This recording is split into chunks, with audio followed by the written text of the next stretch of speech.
नमस्कार दोस्तों, Bihar civil code clerk में आपने देखा होगा कि एक नोटिफिकेशन आया था कि एक क्वेश्चन गलत था, उसका दोनों आंसर सही माना गया है। तो वो यही वाला क्वेश्चन था ब्लड रिलेशन का। जैसे यहाँ पे कह रहा है कि बी ए की माँ है, तो बी माँ है ए की, तो बी ऊपर ए नीचे।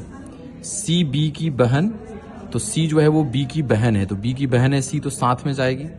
का एक बेटा डी है और एक बेटी ई है, मतलब इसका एक बेटा डी है, बेटा है तो प्लस, और एक बेटी ई है तो माइनस। फिर कह रहा था एफ डी का मामा है, तो एफ डी का मामा है मतलब कि डी की माँ का भाई, तो एफ मामा हो गया तो प्लस। तो ये तो जनरेशन हमने बना लिया। पहला सवाल था ए डी से किस प्रकार संबंधित है, तो ए का जेंडर मालूम नहीं है, लेकिन ए डी से किस प्रकार संबंधित है, डी की माँ की बहन का बेटा या बेटी, तो मतलब ये मौसेरा भाई या मौसेरी बहन।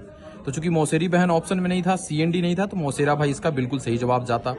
दूसरा क्वेश्चन था कि ई एफ से किस प्रकार संबंधित है, तो ई भाई एफ से किस प्रकार संबंधित है, तो एफ की बहन की बेटी, मतलब ये भांजी लगेगी, तो इसका आंसर ये जा रहा था। और ये क्वेश्चन में ना दो आंसर जा सकता था, इसीलिए इसको दोनों में से कोई भी आप लोगों ने लगाया है तो वो सही माना जाएगा। एफ के कितने भांजे हैं, तो एफ के कितने भांजे हैं, तो एफ की ये दोनों बहन है, तो एक तो ये क्लियर है कि डी भांजा है क्योंकि मेल मेंबर है, तो एक ये है। अच्छा, ए का जेंडर नहीं मालूम था यहाँ पे कि ए मेल है या फीमेल, तो अब बच्चा कंफ्यूज कि एक लगाएं, और निर्धारित नहीं किया जा सकता है, ऑप्शन में था नहीं, तो एक लगाएं या दो लगाएं। तो किसी ने एक लगाया, किसी ने दो लगाया, ए को भी मेल मानकर।